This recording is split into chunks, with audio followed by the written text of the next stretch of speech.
వ్యాసుని అనుగ్రహముచే నేను ప్రత్యక్షముగా వినగలిగితిని.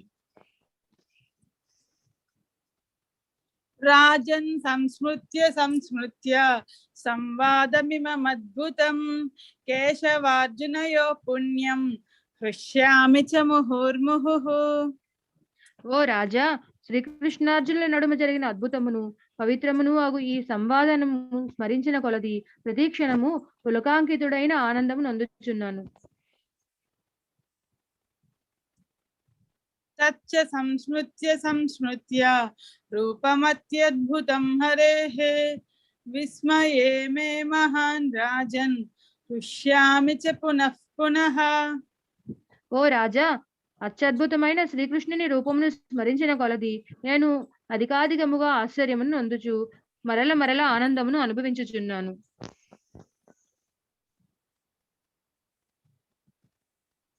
యత్ర యోగేశ్వరః కృష్ణః యత్ర పార్థో ధనుర్ధరః తత్ర శ్రీర్విజయో భూతిః ధ్రువా నీతిర్మతిర్మమ.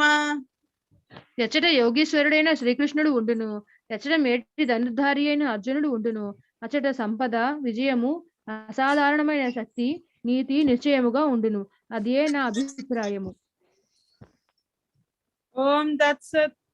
ఇది శ్రీమద్భగవద్గీతాసు ఉపనిషత్సు బ్రహ్మ విద్యాయాం యోగశాస్త్రే శ్రీకృష్ణార్జున సంవాదే మోక్ష సన్యాస యోగో నామ అష్టాదశోధ్యాయః.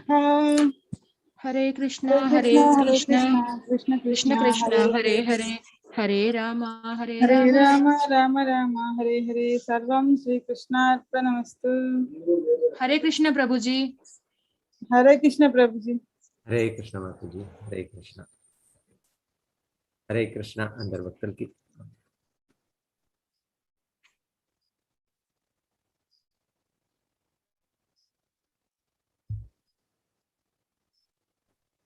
Okay okay Mataji. ఈరోజు లాస్ట్ అధ్యాయం 18వ. ఓం జ్ఞానతిమిరాంధస్య జ్ఞానాంజనశలాకయ చక్షురున్మీలితం येन తస్మై శ్రీ గురవే నమః. నమో విష్ణుపాదాయ కృష్ణప్రేష్టాయ భూతలే శ్రీమతే భక్తివేదాంత స్వామినితి నామినే. నమస్తే సారస్వతే దేవి గౌరవాణి ప్రచారిణి నిర్విశేష శూన్యవాది పాశ్చాత్యదేశధారి. జయ శ్రీ కృష్ణ చైతన్య ప్రభు నిత్యానంద శ్రీ అద్వైత గదాధర శ్రీవాసాది గౌరభక్తి. హరే కృష్ణ కృష్ణ కృష్ణ హరే హరే, హరే రామ రామ రామ హరే హరే. సో అన్ని అధ్యాయంలో పెద్ద అధ్యాయం 18వ అధ్యాయం మోక్ష సన్యాస యోగం, సన్యాసం యొక్క పరిపూర్తి. యాక్చువల్లీ గీత విషయాలు భగవంతుడు 17 అధ్యాయంలోనే కంప్లీట్ చేస్తారని చెప్తారు. సో ఎలా భగవంతుడు ఆరంభంలో భగవద్గీత అన్ని విషయాలు సారంగా 2వ అధ్యాయంలో చెప్పారు. నేను 1వ అధ్యాయం అర్జునుడ విషాద యోగం, 2వ అధ్యాయం నుండినే భగవంతుడు పలికేది. సో అది ఒక సారాంశం ఉన్నట్లు 18వ అధ్యాయం కూడా ఫైనల్గా కృష్ణ ఎగైన్ సమయం అంత సారాంశంగా చెప్తున్నారు. 18. సో ఈ అధ్యాయం లాస్ట్గా చూడవచ్చు. అర్జున ప్రశ్నించేది మొదటగా ఈ అధ్యాయంలో. అర్జునుడు పలికెను, ఓ మహాబాహో కేశీ సంహార ఋషికేశ, నేను త్యాగం మరియు సన్యాసమును అని ప్రయోజనం తెలిసి కోరుచున్నాను.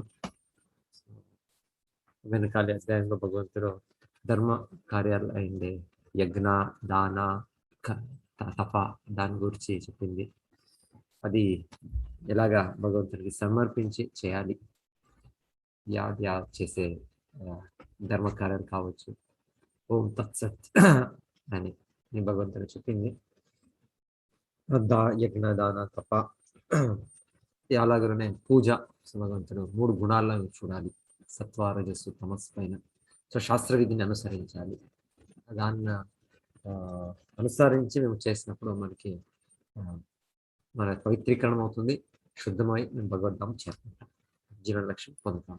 సో రాజసిక కారణమైన మన నమ్మకాలు, మన పూజలు, పూజా ధ్యేయం ఇవన్నీ సృష్టించుకొని కల్పించుకొని చేసేది ఇది ఏదో ఒక త్వరనే భౌతిక ఇది రావచ్చు, అయితే అంత్యం ఉన్న దానికి నా సుఖం నా పరామృతి యా శాస్త్ర విధిముత్సృజ్య వర్తతే కామకరత నా సిద్ధిం వాప్నోతి నా సుఖం నా పరామృతి అని భగవంతుడు చెప్పింది. తమో గుణంలో అది అంధకారం. సో ఇప్పుడు అర్జునుడు అంత్యమున ఈ భౌతిక అనుబంధ ఉంది మనకి. అయితే మనం ఆధ్యాత్మిక పురోగతి సాధించి కృష్ణుడ వైపు మనస్ని తేవాలి. సో దీనికోసము అర్జునుడు ఈ త్యాగం అంటే, ఈ సన్యాసం అంటే ఈ గురించి కర్మ త్యాగ కర్మ సన్యాస పర్టికులర్లీ. సో ఆల్రెడీ అర్జునుడు ఒక రకంగా ప్రశ్నించారు 3వ అధ్యాయం 5వ అధ్యాయంలో. అంటే ఇప్పుడు ఈ లాస్ట్ భగవంతుడ ఫైనల్ కన్క్లూజన్ దీని గురించి, ఇంకొక రివిజన్, ఇంకా భగవద్గీత వినాలి. అర్జునుడు చెప్తుండేది ఈ సందేహాలంతా సంశయాలు వచ్చేది మాకు ఒక అసురుడు ఉన్నట్టు. భగవంతుడు సమర్థుడు, గొప్ప గొప్ప అసురుడు ఇక్కడ మేము చూసేది. కేశీ సమూహ, కేశిని సుధన అని చెప్తుండేది భగవంతునికి. కేశి అనేది ఒక రాజు, తర్వాత అది అసురులంతా వాడు ఒక వేరే దేహం మార్పి ఆ రకంగా వచ్చి కృష్ణుడిని వధించి ప్రయత్నించారు. కేశి, అగాసుర, బకాసుర, పూతన, తృణవర్ధ, అలాగా ఈ కేశిని కూడా ఒక చాలా గొప్ప అసురుడు, ఇంత బలవంతుడు. సో కృష్ణుడు ఏది ఒక కష్టం లేక వధించారు. సో అర్జునుడు చెప్తున్నారు అలాగనే మన సందేహాలు అలాగనే. సో ఒక్కొక్క సమయము మన భక్తి సేవా కార్యక్రమానికి ఆటంకం రావచ్చు, ఇది సందేహం. సో దయచేసి దీన్ని వధించు ఈ సందేహం అని ప్రశ్నిస్తున్నారు. కృష్ణుడు ఇంకొక పేరు ఇక్కడ రిషికేశ. రిషికేశ అంటే ఇంద్రియుడ ఈశ. మన ఇంద్రియాలు ఉన్నాయి, ఇది మనకి అది చేరింది, కృష్ణునికి చేరింది. రిషికేశ సేవయ భక్తి రుచితే. భక్తి అంటేనే మన ఇంద్రియాలతో మనకు ఉండే పంచ కర్మేంద్రియాలు, పంచ జ్ఞానేంద్రియాలు, దీన్ని వినియోగించి కృష్ణుని, ఇంద్రియ స్వామి అయిన కృష్ణుని మేము సేవించాలి. అది భక్తి సేవ. అర్జునుడు ప్రశ్నిస్తున్నాడు భగవంతుడు, ఈ గురించి నాకు కొంత స్పష్టంగా చెప్పు అని చెప్పాలని అడుగుతున్నాను. శ్రీ భగవాన్ వాచ కామ్యానాం కర్మణాం న్యాసం సన్యాసం కవయో విదుః సర్వకర్మ ఫల త్యాగం రాహుస్త్యాగం విచక్షణ. శ్రీకృష్ణ భగవానుడు పలికెను, భౌతిక వాంఛలతో కూడిన సమస్త కర్మలను త్యజించుటయే సన్యాసమని విఘ్నులు పలుకుగా, సర్వకర్మల ఫలమును విడుచుటయే బుద్ధిమంతులు పలుకుదురు. త్యాగం అంటే ఏమి, సన్యాసం అంటే ఏమి?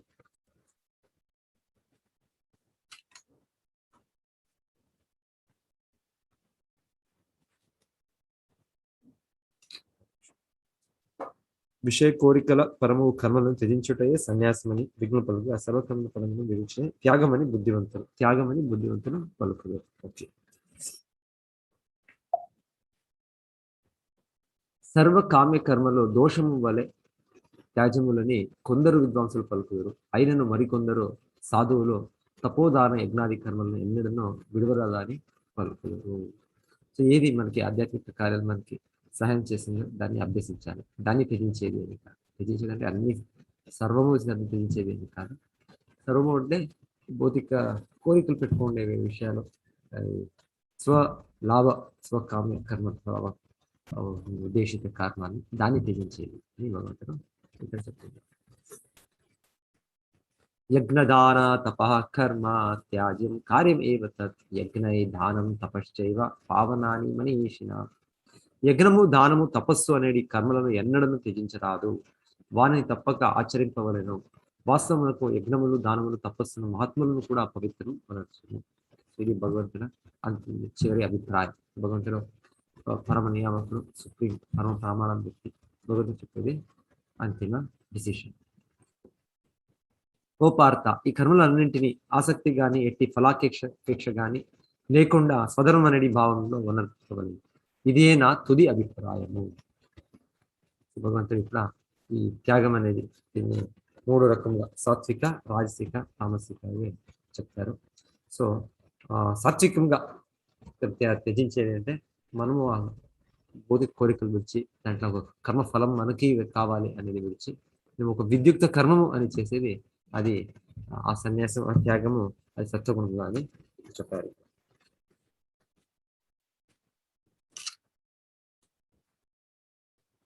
ఈ కర్మ విద్యుక్త కర్మలను ఎన్నడను విడవరాదు. మోహ కారణమున ఎవ్వరిని తన విద్యుక్త ధర్మమును విడిచినచో అట్టి త్యాగము తమో గుణములకు సంబంధించినదిగా చెప్పబడును. సో యాక్చువల్లీ ఒక ఎగ్జాంపుల్ ఆచార్య చెప్తుండేది, ఈ సన్యాస జీవనంలో ఉంది, ఎన్నో నియమాలు ఉన్నాయి మేము వినింది. దైవీ గుణాలు వాళ్ళు అభ్యసించేది, వాళ్ళు సత్వ సంశుద్ధి. సో దాంట్లో వాళ్ళ ఆహారం కూడా వాళ్ళు తయారు చేయరు. అంటే ఆహారం తయారు చేసి రుచి చాలా స్వాదిష్ట, చాలా బాగా ఉండే ఆహారం స్వీకరించి దాంతో ఇండియాలకు నిగ్రహించి కావచ్చు. సో దానికి వాళ్ళు భిక్ష ఎవరి దగ్గర వాళ్ళ దగ్గర తీసుకొని ఏది దొరుకుతుంది దాంట్లో వాళ్ళు సంతృప్తిగా ఉండాలి. సో అది సన్యాసి ధర్మం. అయితే ఆచార్య శ్రీల ప్రభుపాదులు వాళ్ళు ఈ భారతదేశం వాళ్ళ గురువు ఆ దేశం పైన విడిచి పాశ్చాత్య దేశాలకు వెళ్ళారు. ఆరంభంలో ఆచార్యులే ఎవరూ లేరు, ఏకాంతంగా. సో వాళ్ళు ఆ దేశాల్లో ఎలా జరుగుతుంది. సో ఆచార్యులే స్వతహా ఆహారం తయారు చేస్తుంటారు. అంతేకాక వాళ్ళొక్కరికే కాదు, భక్తి ప్రచారం చేస్తూ ఎంతమంది అక్కడ వస్తుంటారు, అంత వాళ్ళందరికీ కూడా వీళ్ళే వంట చేస్తారు. సో ఇది రిజిడ్ రూల్స్ గా చెప్తారంటే ఇది చేయరాదు, సన్యాసం దీంట్లో లేదు. అయితే ఏ కారణంగా చేస్తున్నారు, ఏ ఉద్దేశంతో చేస్తున్నారు?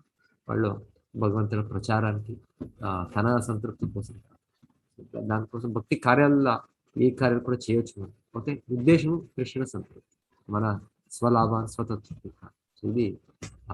ఇది విద్యుక్త ధర్మము. ఇది భగవంతునికి నివేదన చేసేది, భగవంతునికి అర్పించేది. సో ఈ కార్యాలలో భగవంతుడికి చేయవచ్చు. ఆచార్య ఈ రకంగా ఆ విద్యుక్త ధర్మం చేసేది అనేది ఏ సన్నివేశంలోనో అది మనం ఆ ఫలంని వాంఛనం వచ్చేది, అది సాత్విక త్యాగం అని ఎక్స్ప్లెనేషన్ ఇస్తున్నారు. సో అలాగనే ఆచార్యలో తన శిష్యుల పురోగతి సాధించడానికి పర్టికులర్లీ ఆరంభమున ఆచార్యులు ప్రతి ఒక్కరికి గృహస్థాశ్రమం ప్రవేశానికి చేస్తారు. వాళ్ళు పాశ్చాత్య దేశంలో ఈ సంఘం స్టార్ట్ చేసినప్పుడు అంటే ఆ చిన్న వయసులో ఇది మైత్రుల సుఖ ఇది చాలా దీనికి అప్రబలంగా ఉంటుంది కోరిక. ఆచార్యులు అధ్యక్ష ప్రవృత్తి సాధించడానికి అవసరం ఉంది అని ఆచార్యులే స్వతహా వాళ్ళకి ఆ యజ్ఞ అది చేసి వాళ్ళ శిష్యులకి వాళ్ళకి ఇచ్చేస్తుంది, వివాహం చేపించారు ఫస్ట్. ఇది సన్యాసి కార్యాలు కాదు అంత.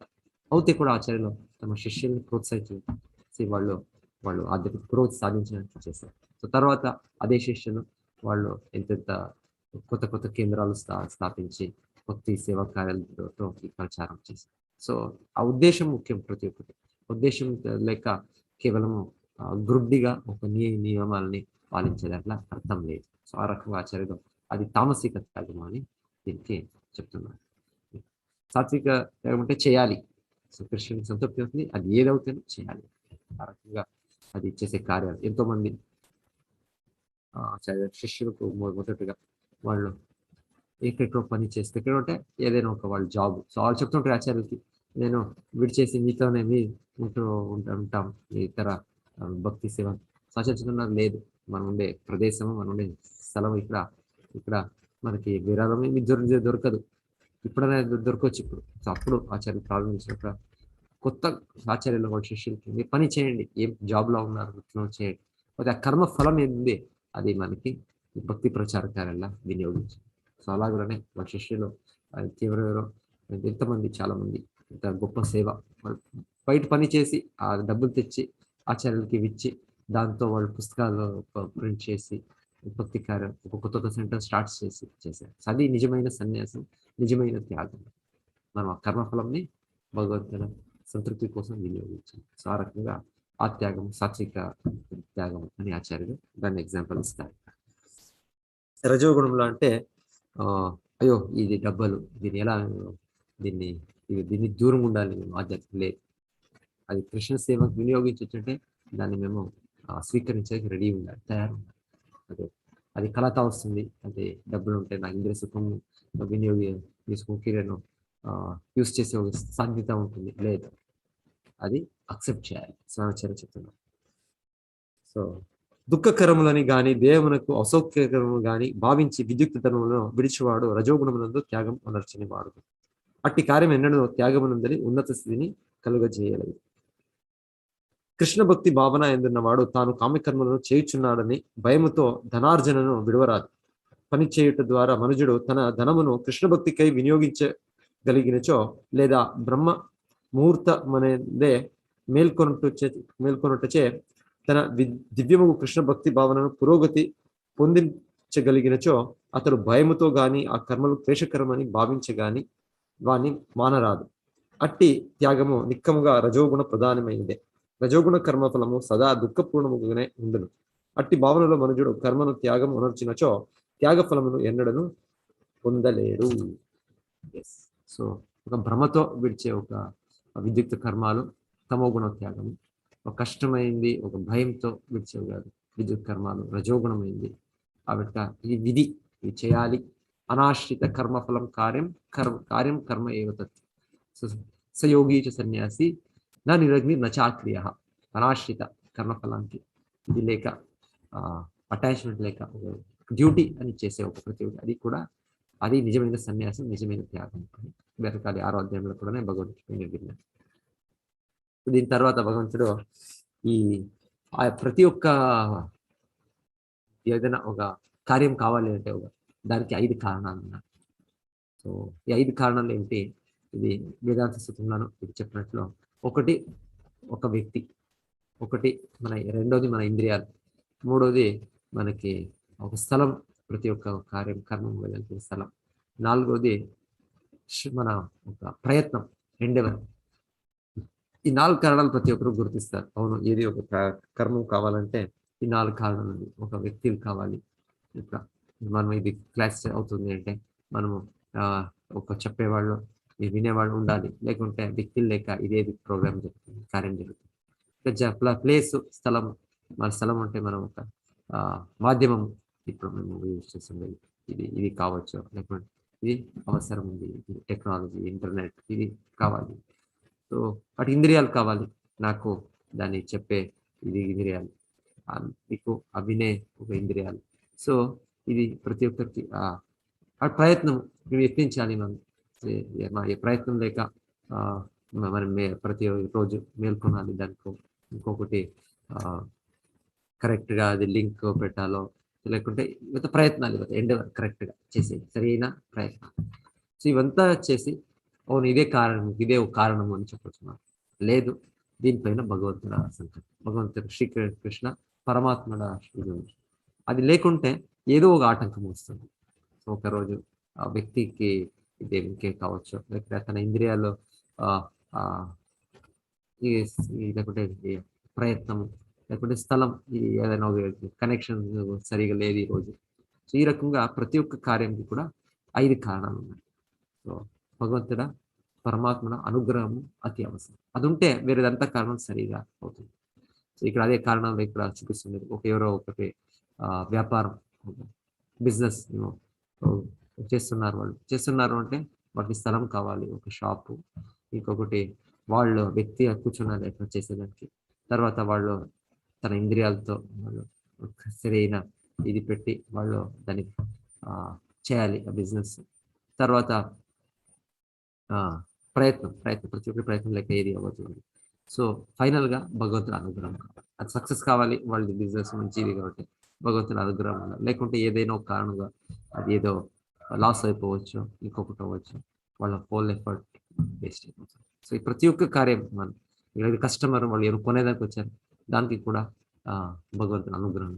సో ఆ రకంగా భగవంతుడు ఇక కన్స్ట్రక్షన్ మనం ఎప్పుడు నూతన మందిరం స్థాపించుతున్నాం. ఇది స్టార్ట్ అవ్వేదానికి, ఫినిష్ అవ్వేదానికి ఉంది ప్రయత్నాలు. మొదట మన ప్రయత్నాలు, ఇంజనీర్, ఇది దాన్ని కట్టే వీళ్ళు, ఎంతో డోనర్స్ దానం వాళ్ళు ఇస్తున్నారు. సో ఇదంతా ప్రయత్నాలు. మన వ్యక్తులు ఉన్నారు, మరి తర్వాత ఇదంతా ఇంద్రియాలు, స్థలము ఉంది మాకు చేసేదానికి. అయితే భగవంతుడి అనుగ్రహం లేదా ఏదో ఆటంకం వచ్చేది కాదు. సో ఈ రకంగా భగవంతుడు సంకల్పం, భగవంతుడు శ్రీకృష్ణ పరమాత్మ స్వరూపంగా అన్ని కార్యాలకి ముఖ్యం. సో ఇది ఆస్తిక నాస్తికలకు తేడా. నాస్తికలు వాళ్ళు 4 కారణాలు మాకు చూస్తారు. మీ యొక్క దీంట్లో నమ్మండి, మీ యొక్క సామర్థ్యంగా, మీ యొక్క శక్తిలా. మీ ఆస్తికుడికి తెలుసు నాది ఎంతే ఉంటేనో భగవంతుడా చేంజ్ ఉంది దాంట్లో అని తెలుసు. సంకల్పం ఉంది భగవంతుడు, ఇంపార్టెన్స్ ఉంది, వాడి ముఖ్యమైన కారణం భగవంతుడు అని తెలుసు. భగవంతుడు చెప్పేదానికే కనుక ఈ 5 అంశములను గుర్తించక తననే కర్తగా భావించువాడో నిక్కముగా బుద్ధిహీనుడు. అట్టి మూఢుడు విషయములను యథార్థ దృష్టితో గాంచలేడు. పరమాత్ముడు హృదయమునందు మిత్రుని రూపమున నిలిచి ఉండి తనచే కార్యమును ఉనరింపజేయుచున్నానని మూఢుడైన వాడు తెలుసుకొనజాలడు. కార్యస్థానమైన దేహము, కర్త, ఇంద్రియములు, ప్రయత్నము అన్నవి కార్యము యొక్క భౌతిక కారణములు కాగా పరమాత్ముడు చరమ కారణమై ఉన్నాడు. కనుక ప్రతి ఒక్కరూ ఈ 4 భౌతిక కారణములనే గాక పరమ కారణమును సైతము గాంచవలసి ఉన్నది. పరమాత్మని గాంచని వాడే తనను తాను కర్తగా భావించును. ఎస్, నిత్యాహంకారంగా బ్రహ్మవంతుడు కాని వాడును, సంగత్వరహితును, బుద్ధిహీనుడు కలిగిన వాడును అగు మనుజుడు జగమునందు జనులను సంహరించినను సంహారం ఉనర్చినట్లే ఎగును. అతడు ఎన్నడనో తన కర్మలచే బద్ధుడు కాడు. భగవద్గీత ఇంకా ఒకటి మాట అర్జునుడు చెప్తుండేది, నువ్వు యుద్ధం చేస్తున్నావు, ఒక సంపూర్ణంగా నువ్వు ఎరగింటే ఇది నా ఒక ఆదేశంతో నువ్వు చేస్తున్నావు, నా ఒక ఇది పరంగా ఇచ్చేస్తున్నావు అని తెలిసింటే నువ్వు ఈ కర్మబంధనానికి నువ్వు చిలుకోరు. ఎలాంటే నా ఆదేశంపై చేస్తున్నావు, సో నేను నీకు నీ ద్వారా చెప్పిస్తున్నాను. సో అని భగవంతుడు చెప్తుంది. సో భగవంతుడిని స్మరించి మేము తస్మాత్ సర్వేషు కాలేషు మా మనుస్మరయుధ్యచ మయి అర్పిత మనోబుద్ధి మామే వైశ్యస్య సంశయ. సో కృష్ణుని తెలిసి మన విద్యుత్ కర్మ చేయాలి. దీని తర్వాత భగవంతుడు కొన్ని విషయాలు బుద్ధి, అవగాహనము, సుఖము, ఈ మేము చేసే ఒక కార్యం, కర్త అని చెప్పేది, ఆమెట్క మన డిటర్మినేషన్, దృఢ సంకల్పం, ఇదంతా కూడా ఇదే సత్వ, రజసు, తమస్సు దాంట్లో చూడొచ్చు అని భగవంతుడు ఈ ప్రకృతి గుణాలపైన ఎలా మేము వివరిస్తాము ఒక్కొక్కటిని చెప్తున్నాను. సో జ్ఞానము అంటే భగవంతుడు చెప్పేది అన్ని జీవులలో అవిభుక్త ఆధ్యాత్మిక స్వభావం ఏ జ్ఞానం ద్వారా గాంచబడునో అట్టి జ్ఞానము సత్వజ్ఞానం గుణముతో కూడినది అని తెలుసుకోను. అంటే ఆత్మ అవగాహన ఉండేది, నేను దేహం కాదు ఆత్మ, ప్రతి ఒక్క జీవిను ఆత్మ అనే ఒక తెలిసే ఒక జ్ఞానము, ఒక దృష్టి సత్వగుణ జ్ఞానం. రజోగుణంలో ఏ జ్ఞానము ద్వారా భిన్న శరీరములందు భిన్న జీవులున్నట్లు మానవుడు గాంచును. ఇది నా దేశము, ఇది ఇంకొక దేశము, ఇది నా చేరిన వాళ్ళు, ఇది ఇంకో వేరే నా ఈ జాతి, నా సంఘం. సో మనము ఈ యొక్క డిఫరెన్స్ లా ఉన్నప్పుడు ఇది లేకుంటే ఒకసారి సరైన ఇది లేక స్పష్టంగా తెలియక ఏదో ఒక దైవత్వం ఉంది, మనము భగవంతుడే, సో ఈ రకంగా ఒక రాజసిక దీంట్లో ప్రభావంలో సరైన అవగాహన లేదు. ఆ జ్ఞానము రజోగుణ జ్ఞానం అని కూడా చెప్పారు. తమోగుణ జ్ఞానం అంటే ఈ జ్ఞానం ద్వారా మానవుడు అల్పమైనటి ఒక కార్యం నందు కారణం మరియు సత్య అవగాహన లేకుండా అదే సర్వస్వం అనే భావనలో అసక్తుడగనో అట్టి జ్ఞానము తమోగుణ సంబంధమైనదిగా చెప్పబడదు. తమోగుణ జ్ఞానం అంటే ఇప్పుడు మేము చేస్తుండే కార్యాలే మనకి చాలు ఇదేయాలు కావాలి, ఆధ్యాత్మిక అవగాహన, ధర్మం, భగవంతుని పూజించే ఇదేయాలు కావాలి, సో నేనే శ్రమిస్తాను, నాకు ఇంతే చాలు అంటే ఆధ్యాత్మిక జ్ఞానం గురించి ఏది ఒక ఉత్సాహం, ఒక ఇంట్రెస్ట్, ఆసక్తి లేదు, కేవలం భౌతిక దృష్టితో పని చేస్తుండేది. ఆ వ్యక్తి తన చేస్తుండే కార్యం బిజీ బిజీ బిజీ అంతే జీవనం అనుకోండి, అది తమోగుణమైన జ్ఞానం అని చెప్తుంది. భౌతికంగా ఉండొచ్చు, చాలా చాలా పదవీలు ఉండొచ్చు, చాలా చాలా ఇది ఉండొచ్చు, బాధ్యతలు ఆ వ్యక్తి అయితే తామసిక్ జ్ఞానవంతుడిలా తామసిక్కుడు అని చెప్పారు. క్రమబద్ధమైనది ఆసక్తి లేకుండాను రాగద్వేష రహితంగాను ఫలాపేక్ష రహితంగాను చేయబడినది అన్ని కర్మము సత్వగుణములకు సంబంధించినది చెప్పబడింది. సో కర్మం, సత్వగుణ కర్మం అంటే విద్యుక్త కర్మం, శాస్త్రోక్త కర్మం, శాస్త్రాలను చెప్పినట్లు మనము ఏది ఒక కర్మఫలం ఆశించక చేసేది. రజోగుణంగా కోరికలు పూరించు కొనవలనని భావించువానిచే అహంకార భావనతోడను అధిక ప్రయాసతోడను చేయబడు కర్మ రజోగుణములకు సంబంధించినదని చెప్పబడింది. So great attachment, great endeavour, చాలా తీవ్ర ప్రయత్నం, ఇంకా అది కావాలి, ఇలాగే అవ్వాలి, నాకు లభించాలి అని చేసాం. అది దొరికినప్పుడు దొరికితే ఓకే, దొరకలేదంటే ఫ్రస్ట్రేషన్. ఇది సో ఇది రజోగుణంలో చేసేంత కార్యం. సత్వగుణంలో చేస్తారు, తర్వాత అది దైవ సంకల్పం, అది మంచిగా ఫలితం రావచ్చు, అది లేకుంటే కాకా ఉండొచ్చు. సో ఏదైతే ఓకే, నేను శ్రమించాను, నా విద్యుత్కరం చేశాను. తమో గుణంలో శాస్త్ర నిర్దేశంలో నిరసించి భావిష్య ద్వంద్వములు గాని పరహింసను గాని పర దుఃఖమునకు గాని లెక్క చేయక భ్రాంతి ఎందు వనర్చబడు కర్మము తమో గుణములకు సంబంధించిందని చెప్పబడదు. సో శాస్త్ర నిర్దేశం ఇలాగే అది నిర్దేశం విడిచి మనం చేసే ఒక పాప కార్యాలు, చెడు కార్యాలు, సో ఇది తామసిక కర్మ. భౌతిక ప్రకృతి గుణములచే సంబంధము లేకుండా, అహంకారం లేకుండా, జయ అపజయములందు మార్పు లేని వాడే దృఢ నిశ్చయంతోడను ఉత్సాహంతోడను స్వధర్మం నిర్వర్తించు కర్త సాత్వికుడిని చెప్పను. సో సాత్విక కర్మ చేసే వ్యక్తి సాత్విక కర్తడు, రాజసిక కర్మ చేసే వ్యక్తి రాజసిక కర్తడు, తామసిక కర్మ చేసే వ్యక్తి రాజసిక కర్తడు అని వర్కర్. సో భగవంతుడు మరలా దాన్ని చెప్తుంది. సో సత్వగుణంలో ఎప్పుడు కూడా శాస్త్ర విధానం ఉంటుంది, రజోగుణంలో కన్ఫ్యూజన్ ఉంటుంది. ఇంకొకటి కూడా ఏది చేయాలి చేయరాదు తెలియదు మాకు స్పష్టంగా. ఇంకొకటి ఏం చేస్తున్నాను ఒక భావం ఉంటుంది రజోగుణంలో.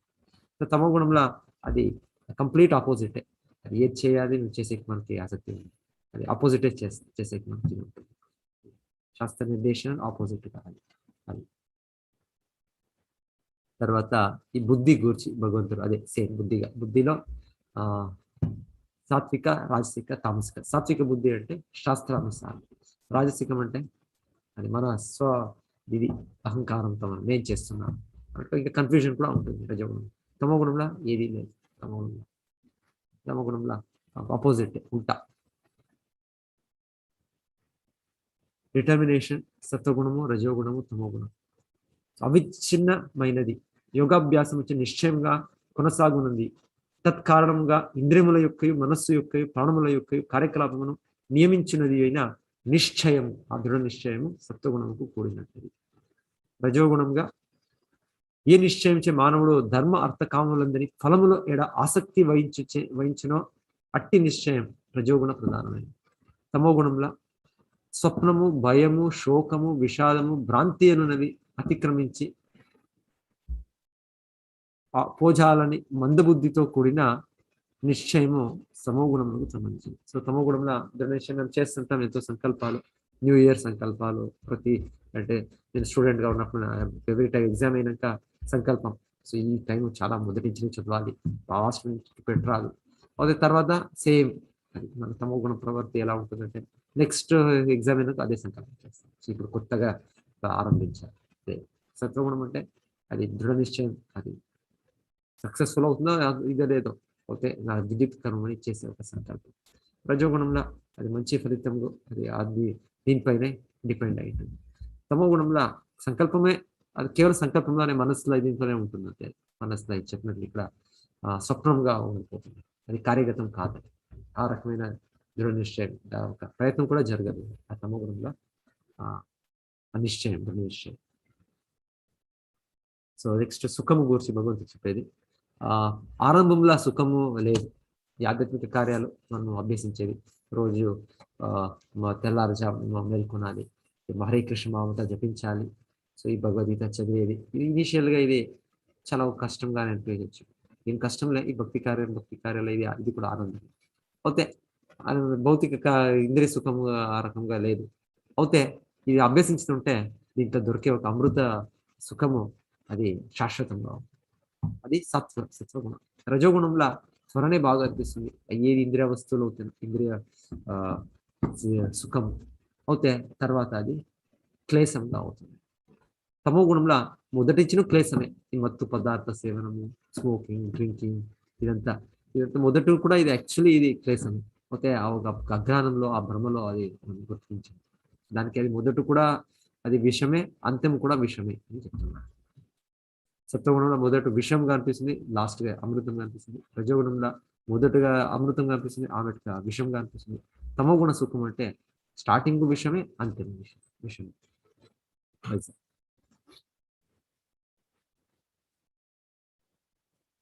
సో ఇక్కడ చూపిస్తుండేది మన వ్యవస్థాపకాచార్య శ్రీల ప్రభుపాదులు దృఢ నిశ్చయంతో వాళ్ళు ఇది ప్రచార కార్యం చేస్తారు. వాళ్ళు దివ్య వ్యక్తి, ఆ దివ్య స్థాయిలో ఉన్నప్పుడు సహజంగా కృష్ణ భక్తిని వాళ్ళు అభ్యసిస్తారు. అయితే ఇక్కడ చూసేది వాళ్ళు ప్రతిరోజు ఎంత సిస్టమేటిక్గా ఉంటుండే వాళ్ళు. ఈ టైం కంటే ఆ టైం వాళ్ళు చేస్తుంటారు. ప్రతిరోజు 6 o'clock అంటే వాళ్ళు ఒక మార్నింగ్ వాళ్ళకి ఆరోగ్య కొత్త ఇది ఉన్నప్పుడు కారణంగా మార్నింగ్ వాక్ వెళ్తుంటారు. అప్పుడే వాళ్ళు భక్తులకి ఒక్కొక్క సమయంలో అయితే గెస్ట్స్కి వాళ్ళకి వాళ్ళకి మార్గదర్శనాలు ఇస్తుండేది. లేకుంటే జపం చేసుకొని వెళ్తుండ్రి, జపా వాక్. ఆ తర్వాత 8 o'clock వచ్చి భాగవత ప్రవచనం. తర్వాత సేమ్ ప్రతి రోజు అదే ఇది. ఒక స్థలం నుంచి ఇంకో స్థలంకి వెళ్తేను కూడా అదే షెడ్యూల్. ఇప్పుడు మనం ఒక స్థలం నుంచి ఇంకో స్థలంకి వెళ్ళినప్పుడు అక్కడ పర్టికులర్లీ ఈ టైం డిఫరెన్స్‌ల ఇప్పుడు కొంతమంది ఆచార్యులు అంటే ఫస్ట్‌గా వెళ్ళారు షిప్‌లో. తర్వాత ఆచార్య ప్రచారానికి విమానంలోనే వెళ్ళారు. సో ఒక స్థలం నుంచి ఇంకో స్థలం వెళ్ళేటప్పుడు ఇక్కడ మనము నైట్ విడిచితే మార్నింగ్ విడిచితే ఇంకొక స్థలంకి వెళ్ళినప్పుడు 10, 12 గంటలు ట్రావెల్ చేస్తేనో అక్కడ కూడా నైటే ఉండొచ్చు. మొత్తం మార్నింగే ఉండొచ్చు. మనం ఏం చేస్తాము, ఇంత ట్రావెల్ చేసాం కదా, కొంత మేము రెస్ట్ తీసుకుందాం, అమెరికా తర్వాత చూస్తాం. సో ఆచార్యులు అలా కాదు. అలాగనే అక్కడ వెళ్ళి ఆ టైంలో ఏ టైంలో ఏది చేస్తారో వాళ్ళు అదే చేస్తారు. అంటే దివ్య పురుషులు ఏది భౌతిక ఈ కల్మషం లేదు. వాళ్ళ శిష్యులు వాళ్ళకి వయస్సు ఆ ఏజ్ చూస్తే ఒక మనుమలు ఉన్నట్లు. సో వాళ్ళకి సైతం ఆ పేస్ పెట్టుకుంటూ అవుతారు అని చెప్తాను. ఆచార్యులు అంత తీవ్రంగా వాళ్ళు భగవంతుడ ప్రచారం చేసినందుకు వాళ్ళు ఎత్తించింది. సేమ్ దివ్య వ్యక్తులు వాళ్ళు భౌతిక ఏది ఆటంకం ఉండదు. వాళ్ళు దృఢ నిశ్చయం ప్రతి ఒక్కటి విశుద్ధ సత్వంగా జరుగుతుంది వాళ్ళ కార్యాలు. వాటికి రాత్రి ప్రతిరోజు 1 o'clock మేల్కొని ఆచార్యులు ఇదంతా రచించింది ఈ గ్రంథాలు. కేవలం 2-3 గంటలు వాళ్ళ నిద్ర ప్రతిరోజు. మనకి కాదు, మనం చేయరాదు, వాళ్ళు ఆదేశం పాలించాలి. అనుకరణ అనుసరణ చెప్తారు. అంటే ఇమిటేషన్ చేయరాదు, ఫాలో చేయాలి. తర్వాత భగవంతుడు చెప్పేది ఈ 3 గుణాలు ఇలా సత్వారజస్తమస్సు ఉంది, ఇది ప్రతి జీవికి ప్రభావం చేస్తుంది. ఎవరు లేరు ఈ భౌతిక జగత్లో ఈ 3 గుణాల నుంచి విముక్తులైన వాళ్ళు. తదస్తి పృథివ్యాం వా దివి దేవేషు వా పునః సత్వం ప్రకృతి జయముక్తం యదేబి స్యాత్ త్రిభిర్గుణై. ప్రకృతి జన్య త్రిగుణముల నుండి విడిబడినట్టి జీవుడు భూలోకము గాని ఊర్ధ్వలోకములు గాని దేవతలందు గాని ఎచ్చోటను లేడు. సో ఈ 3 గుణాలు ప్రతి ఒక్కరిని ఇది బంధించింది. ఎలా జైలు అంటే అక్కడ దాని బయట లేదు, దాన్ని బంధించింది చైన్స్ ఇంకొకటి. సో ఆ రకంగా ఈ గుణాలు మనని బంధించింది. భగవంతుడు ఇప్పుడు ఈ భౌతిక జగత్లో కూడా ఈ గుణాన్ని దీన్ని తెలుసుకొని దీన్ని ఎలా ముక్తులనే విధానం తెలుసుకోవాలని ముఖ్యంగా భగవంతుడు ఈ 4 రకమైన విభాగము సమాజంలో చేశారు అని భగవంతుడు 4వ అధ్యాయంలో చెప్పారు. ఇప్పుడు 4 సామాజిక విభాగాలు ఏమున్నాయి, దీన్ని ఏ గుణాలు వాళ్ళు పొందాలి అని భగవంతుడు వాటికి చెప్తుంది. సత్వగుణం ప్రాముఖ్యంగా ఉండే వ్యక్తికి బ్రాహ్మణ అని చెప్తారు, సత్వగుణ ప్రాప్తి చేసే వ్యక్తి. సో వాళ్ళకి ఈ విద్యుక్త గుణాలు కావాలి. వాళ్ళు ఇది కావాలి, శాంతి. సో చెప్తారు సాటిస్ఫాక్షన్ లేకుంటే అది ఒక బ్రాహ్మణుడు వాళ్ళు పనిచేయాలి. అంటే వాళ్ళు చేసే ఒక దీంట్లో సంతృప్తిని పొందాలి, సెల్ఫ్ సాటిస్ఫైడ్ అని చెప్తారు. ఏం లేదు, నాకు అది లేదు, నాకు ఇది కావాలి, ఇది ఉంటే బాగుంటుండేమో, అది ఉంటే బాగుంటుందేమో. సో ఈ కోరికలుగా ఉంటే ఆ వ్యక్తి ఈ ఒక దీంట్లో ఆ బ్రాహ్మణ కర్మని అభ్యసించే కాదు. సాటిస్ఫాక్షన్, సెల్ఫ్ సాటిస్ఫాక్షన్ ఇది చాలా ఇంపార్టెంట్ అని చెప్తారు. ఇంద్రియాలను మన మనసు నిగ్రహించాలి, తపస్సు చేసే ఒక శక్తి ఉండాలి, శుచిత్వం లోగా అంతరంగా బాహ్యంగా అభ్యసించాలి, సహనము, నిజాయితీ, జ్ఞానము, విజ్ఞానం. సో ఈ వేద జ్ఞానం అవగాహనము దాన్ని ఎలా అభ్యసించాలి అనే ప్రాక్టికల్ అప్లికేషన్, సంపూర్ణ ఆస్తిక్యుడు, భగవంతుని పైన నమ్మకం ఉంది. సో ఈ వ్యక్తి బ్రాహ్మణుడ దివ్య గుణాలని భగవంతుడు చెప్తున్నాడు. అలాగనే రజోగుణ కొంత ప్రవృత్తిగా ఉండే వ్యక్తి, ప్రభావంతో పనిచేసే వ్యక్తి క్షత్రియుడు. సో వాళ్ళ ముఖ్య గుణాలంటే శౌర్యం, తేజో, ధృతిర్దాక్ష్యం, యుద్ధే చాపి అపలాయనం. యుద్ధ చాపి అపలాయనం అంటే యుద్ధం నందు ధైర్యం. యుద్ధం నుంచి వాళ్ళు ఎప్పుడు కూడా పరిగెత్తి రారు, వాళ్ళు ఫైట్ చేస్తారు. వాళ్ళు మరణం అవుతాను పర్వాలేదు, వాళ్ళు అంతిమ అవుతాను పర్వాలేదు, న్యాయానికి ధర్మం కోసం వాళ్ళు స్ట్రగల్ చేస్తారు. అది క్షత్రియ స్వభావం అని చెప్తున్నారు. అది లేక కేవలం ఆదేశాలు ఇచ్చేదంటే తర్వాత వాళ్ళు ఆరాముగా ఉండేది ఈ నాయకులు, ఇది క్షత్రియ స్వభావం కాదు. శౌర్యం, తేజో, ధృతిర్దాక్ష్యం, యుద్ధే చాపి అపలాయం, దానం ఈశ్వర భావశ, క్షాత్రం కర్మ స్వభావజం. సో వైశ్య గుణాలు కృషి, గోరక్ష, వాణిజ్యం, ఇది వైశ్య వృత్తి. ఇది సో దీంతో ఎలా క్షత్రియుడు పౌరవుల రక్షణ చేస్తారో వీళ్ళు రక్షణ చేయాలి. గోరక్ష వేరే ఏదో జంతు కాదు, వేరే జంతువులు ఉన్నాయి, అయితే ముఖ్యంగా రక్షణ అంటే గోరక్ష. సో గోరక్ష ద్వారా మనకి అవసరమైన పాలు దొరుకుతుంది, దాంతో మనకి శరీర బుద్ధి మేధస్సు మనకి లభిస్తుంది. సో దానికోసం గో రక్ష ముఖ్యం. దానికి ఒక వ్యక్తి వైశ్య అనేది మనకి అది విద్యుక్త కర్మం అని ఇక్కడ చెప్పాలి. తర్వాత శూద్ర స్వాపి స్వభావజం పరిచర్య ఆత్మకం కార్యం. సో ప్రతి ఒక్కరు ఇది అలాగనే ఉండరు. సో ఇంకొంతమంది వీళ్ళకి తన శ్రమంతో వాళ్ళు సేవించుతారు. సో ఇది శూద్ర స్వభావం, ఇది చెప్తుంది. సో దీన్ని అభ్యసించేది విభాగం ఎలా సమాజంలో ఉంది అంటే ప్రతి ఒక్కరు తమ న్యాచురల్గా ఏది ఒక టాలెంట్స్ ఉన్నాయి, వాళ్ళకి ఇది ఉన్నాయి, ఇంక్లినేషన్స్ ఉన్నాయి, దాన్ని వినియోగించి వాళ్ళు అంతిమన మానవ జన్మ పరిపూర్ణత సాధించాలి, అంటే భగవంతుని సంతృప్తి చేయాలి. దానికోసము ఇది విభాగాలు భగవంతుడు చేసింది. ఇది ఏదో ఒక వ్యక్తి ఒక సమాజం వ్యక్తి ఇంకొక సమాజం పైన ప్రభుత్వం సాధించేదానికి అని కాదు, ఇది ఆర్టిఫిషియల్ డామినేషన్ అని కాదు. యథా ప్రవృత్తి భూతానాం ఏన సర్వమిదం తతం స్వకర్మణా తమభ్యర్చ్య సిద్ధిం విందతి మానవః. భగవంతుడు చెప్తుండేది. ప్రతి ఒక్కరు వాళ్ళ ఈ ఒక వృత్తి చేస్తుంటేనో ప్రతి ఒక్కరు భగవంతుడిని కేంద్రంగా పెట్టుకొని వాళ్ళు భక్తి సేవా కార్యం చేస్తే వాళ్ళు పరిపూర్ణత పొందుతారు. శ్రేయాన్ స్వధర్మో విగుణః పరధర్మాత్ స్వనుష్ఠితాత్ స్వభావనియతం కర్మ కుర్వన్నాప్నోతి కిల్బిషం. సో ప్రతి ఒక్కరు వాళ్ళ స్థాయిలో ఏది మనం చేస్తున్నాం సమాజంలో, మన ఒక దేహము గడిపేదానికి ఏదో ఒక జాబ్ చేస్తున్నాం.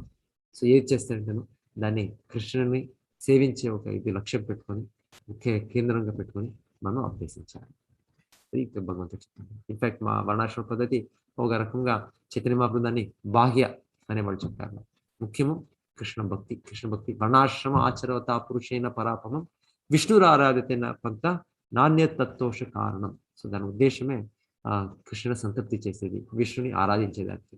సో ఆ లక్ష్యం లేకున్నప్పుడు ఇది కేవలం ఇది యూజ్లెస్ ఒక సిస్టమ్ అయిపోతుంది. అది ముఖ్యమైనది కృష్ణని సేవించాలి. దానికోసం ఇది ఒక సహకారానికి ఇది ఉండే ఒక వ్యవస్థ. ఆత్మ నిగ్రహం కలవాడను అనాసక్తులను భౌతిక సుఖములను త్యజించువాడను ఆగు మానవుడు సరైన అభ్యాసము ద్వారా కర్మఫల విముక్తి అనేది అత్యున్నత పరిపూర్ణత్వం స్థితిని పొందగలడు. సో విద్యుక్త కర్మాలను చేసేదానికి ఉద్దేశం అంతేమన భగవంతుడు సంతృప్తి చేసేది. సో మన భక్తి సేవ కార్యాలు చేసేదానికి. సో దాన్ని అభ్యసించే ద్వారా మనకి ఏ ఒక పురోగతి గురించి ఏ ఒక అనుభూతి దొరుకుతుంది. అది 3 లెవెల్స్ అని భగవంతుడు మరలా చెప్తుండేది. మొదటగా బ్రహ్మభూత ప్రసన్నాత్మ నశోచతి నకాంక్షతి సమా సర్వేషు భూతేషు మద్భక్తి లభతే పర. ఈ అవగాహన భగవంతుడు సర్వవ్యాపకుడు అని ఈ అవగాహన. నేను కూడా ఆ భగవంతుడు సర్వవ్యాపక భగవంతుడు ఒక అంశం అని అవగాహన. సో అహం బ్రహ్మాస్మి. సో ఆ స్థితి అది నిర్గుణ స్థితి, 3 గుణాలని అధిగమించిన స్థితి. అప్పుడు ఏది ఒక ఇది కోరికలు లేదు, ఇది కాంక్షతి నకాంక్షతి నా శోచతి. ఇది అయింది కదా, ఇలాగ అయింది కదా, ఇది అవ్వకూడదు అయిందే, లెమెంటేషన్ అండ్ హ్యాంకర్. సో దీని నుంచి ముక్తులయ్యేది. సో అప్పుడు నిజమైన భక్తి ప్రారంభమవుతుంది.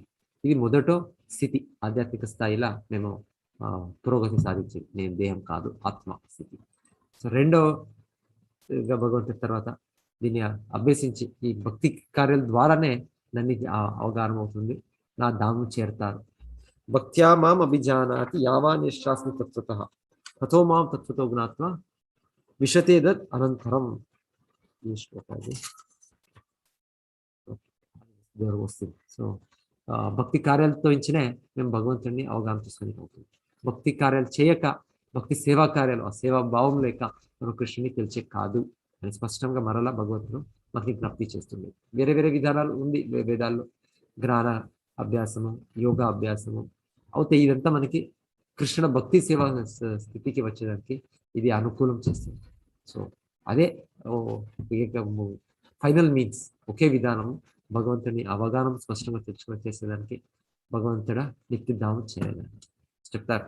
ఎంత గొప్ప యోగి, గొప్ప జ్ఞానుడు ఉంటేనో, జ్ఞానవంతుడు ఉంటేనో కృష్ణుడు ఎలా ఈ దివ్య లీలలు చేస్తున్నారు, యశోదమాయి పుత్రుడుగా ఈ దామోదరలీలో ఇప్పుడు ఈ రోజు రేపు 20th ఈ రోజు అనుకుంటా ఇప్పుడు స్టార్ట్. సో ఇది ఇవంతా ఏది దీని మహత్వము, ఈ కార్యక్రమం ఎలా భగవంతుడు చేస్తున్నారు దీన్ని వాళ్ళకి అవగాహన కాదు.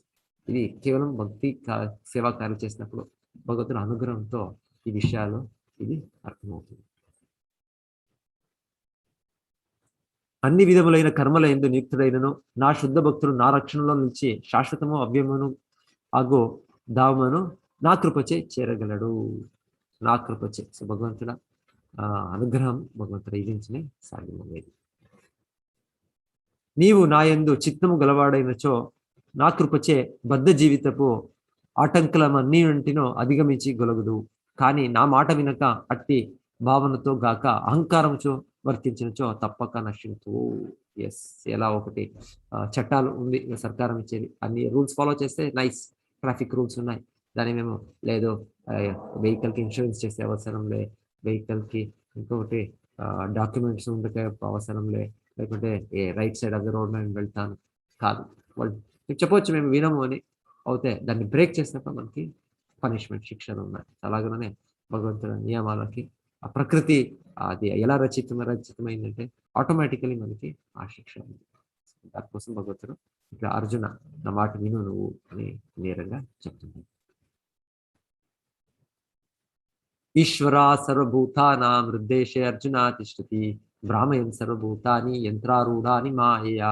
సో ఇదే ఆధ్యాత్మిక జీవనం పురోగతి సాధించినప్పుడు మనకి రెండో విషయం తెలిసేది, నేను ఆత్మ ఈ దేహంలో ఉన్నాను, నేను ఒక్కడే లేదు, నా సైతం పరమాత్ముడు ఉన్నాడు, శ్రీకృష్ణుడే స్వీయ అంశం ధరించి ఉన్నాడు అని అవగాహనము, తర్వాత దాన్ని ఒక అనుభూతి. సో ఇది రెండో ఆధ్యాత్మిక ఇది రియలైజేషన్ స్టెప్. ఇది బ్రహ్మేతి పరమాత్మేతి భగవానికి శబ్దతే. కృష్ణుడు చెప్పేది ఆ పరమాత్మని ఆశ్రయించు అర్జున. కృష్ణుడే తమేవ శరణం గచ్చ సర్వభావేన భారత తత్ప్రసాదాత్ పరాం శాంతి స్థానం ప్రాప్సేసి శాశ్వతం. సో మరలా భగవంతుడు చెప్తుంది తన పరమాత్మ స్వరూపం దాని గురించి. సో వెనకాల సమయంలో మహారాజులు కూడా వాళ్ళు ఇలా చేస్తుంది. మహారాజ్ ప్రతాపరుద్ర శ్రీ చైతన్య మహాప్రభు సమయం జగన్నాథ్ పూరిలో రథయాత్ర సమయంలో వీళ్ళు సామాన్య ఒక సేవకునిగా భగవంతుడి ఎదుట ఇది వీధిని క్లీన్ చేస్తున్నారు. సో ఇది ముఖ్యం. ఇది ప్రతి ఒక్కరూ భగవంతుని సేవించారు, భగవంతుడికి ఆశ్రయం పొందారు. ఈ విధంగా గుహ్యతమైన జ్ఞానమును నేను నీకు ఉపదేశించింది, దీనిని పూర్తిగా విమర్శన కావించి పిదప అని ఇచ్చానుసారం చేయి. సో భగవంతుడు ఎల్లప్పుడూ మాకు ఆ స్వతంత్రం ఇచ్చారు. స్వతంత్రం అది భగవంతుడు ఒక అంశమైన కారణం. భగవంతుడు సంపూర్ణ స్వతంత్రుడు, మనకు కూడా అల్ప స్వతంత్రం ఉంది. దాన్ని సరిగా వినియోగించినప్పుడు మనము మన జీవన పరిపూర్ణతను అది దుర్వినియోగించినప్పుడు అది మన పతనం. అర్జునుడికి చెప్తుంది, నువ్వు మరలా దాన్ని సరిగా నేను చెప్పిందంతా కూడా నువ్వు సరిగా వినిట్వా, నువ్వు విని నువ్వు డిసైడ్ చేయి అని అర్జునుడికి భగవంతుడు ఆ స్వతంత్రం ఇచ్చారు. ప్రతి ఒక్కరికి భగవంతుడు ఎప్పుడు ఇస్తున్నారు. భగవంతుడు గొప్ప లక్షణం. సో అర్జున దీన్ని విని భగవద్గీతలో, లేదు కృష్ణ నాకు అన్ని సంశయాలు వెళ్ళింది, నాకు నీ చెప్పినట్లు నేను చేస్తాను. అర్జునుడు పలికెను, ఓ అచ్యుత నా మోహం ఇప్పుడు నశించినది, నీ కృపమచ్చే నేను స్మృతిని తిరిగి పొంది తిని, ఇప్పుడు నేను స్థిరుడను సందేహరహితుడను అయి నీ ఆజ్ఞానుసారం వర్తించుటకు సిద్ధమగుచున్నాను.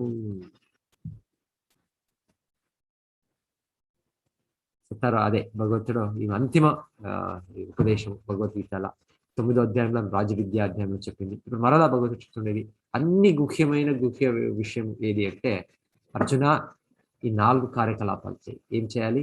మన్మన నన్ను సదా చింతింపుము, మద్భక్తో నా భక్తుడు కమ్ము, మద్యాజీ నన్ను అర్చింపుము, మరియు నా మామ నమస్కురు నన్ను నమస్కరింపు. సో ఈ 4 ముఖ్యంగా ఉండే భక్తి కార్యాలు, ఈ 9వ భక్తి మేము అభ్యసిస్తుంటే కృష్ణుడు చెప్పేది, మామే వైశ్యస్య అసంశయ మామే వైశ్యస్య సత్యంతే, నన్ను ఖండితంగా నన్ను పొందుతావు. ప్రతిజానే ప్రియోస్మే, అర్జున నువ్వు దీన్ని వాగ్దానం చేయి, నేను వాగ్దానం చేయించున్నాను, నువ్వు దీన్ని ఘోషించు. సో మనం ఇది చేయాలి. ఈ భక్తి సేవా కార్యాల్లో ప్రతి ఒక్కరూ మనం అభ్యసించాలి. ఇదే భగవద్గీత ఉన్నత రహస్యమైన ఉపదేశం. సర్వధర్మాన్ పరిత్యజ్య మామేకం శరణం వ్రజ అహం త్వాం సర్వపాపేభ్యో మోక్షయిష్యామి మా శుచః. సర్వ విధములైన ధర్మములను త్యజించి కేవలము నన్నే శరణు పొందుము. సర్వ పాప ఫలముల నుండి నేను నిన్ను ముక్తిని గావింతును. భయమునందుకుము. సో భయమునందుకు భగవంతుడు మరలా స్పష్టంగా don't worry, don't fear, don't hesitate. So భగవంతుడు చెప్పేది దాన్ని ఆశ్రయించి సో మనం ఈ శరణాగతి విధానాన్ని ఆరంభించాలి. సో ఆరంభించే ఈ విధానం శరణాగతిని స్వీకరించాలి. ఇట్టి గుహ్యతమ జ్ఞానమును తపస్సందనలు కాని వారికి గాని, భక్తులు కాని వారికి గాని, భక్తియుత సేవలు నెలకొని వారికి గాని, నాయడ అసూయ కలిగిన వారికి గాని ఎన్నడూ వివరించరాదు. అంటే వాళ్ళకి అవగాహన కాదు అనే దానికి రాజసిక తామసిక గుణ ప్రవర్తన ఉన్నప్పుడు ఇదంతా మనకి అవగాహన కాదు. దానికోసమే ఇది సత్వగుణం అభ్యసించి సత్వగుణం పొందినప్పుడు యథార్థ దృష్టి, యథార్థ జ్ఞానము లభిస్తుంది. అప్పుడు అభ్యసించేకి సులభం అవుతుంది.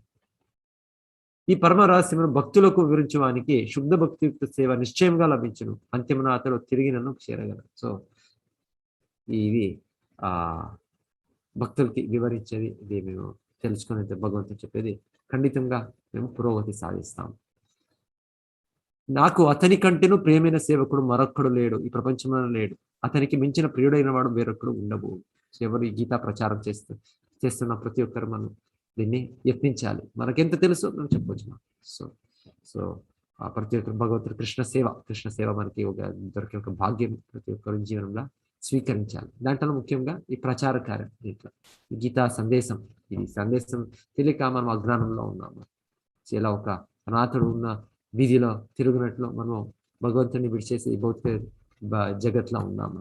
సో మరలా ఈ సంబంధము తెలియచేసే ఒక ఇది కార్యంలో మేము ప్రతి ఒక్కరూ చేయాలి. సో దీని ద్వారా భగవంతుని అనుగ్రహం పొందొచ్చు. మనం భగవంతుడు చెప్పేది ఇది చేస్తుండే వాళ్ళ కింద గొప్ప నాకు సేవకుడు లేడు.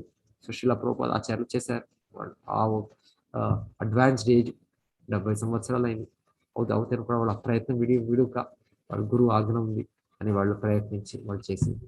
సో భగవంతుడికి ఎంత ఆత్మీయులు మేము అని తెలుసుకోవచ్చు. భగవంతుడు చెప్పేది నా భక్తులు నేరంగా నా భక్తుడు ఎవరు చెప్తారు, భక్తులు కాదు, నా భక్తుల వాళ్ళు నిజమైన భగవంతుడు. సో ఆ రకం మనం ఈ గొప్ప ఆచార్యులు వాళ్ళ కోరికలు భగవంతుల ప్రచారం చేయడానికి మేము ప్రయత్నించాలి. ప్రతి ఒక్కరు మన శక్తి మన సామర్థ్యంతో ప్రయత్నించాలి. ప్రతి ఒక్కరు మీరు కూడా అటెండ్ చేస్తున్నారు. నెక్స్ట్ బ్యాచ్కి ఎంకరేజ్ చేయండి. మీ బంధువులు, మీ ఫ్రెండ్స్, స్నేహితులు వాళ్ళు జాయిన్ అవ్వని కోర్సు.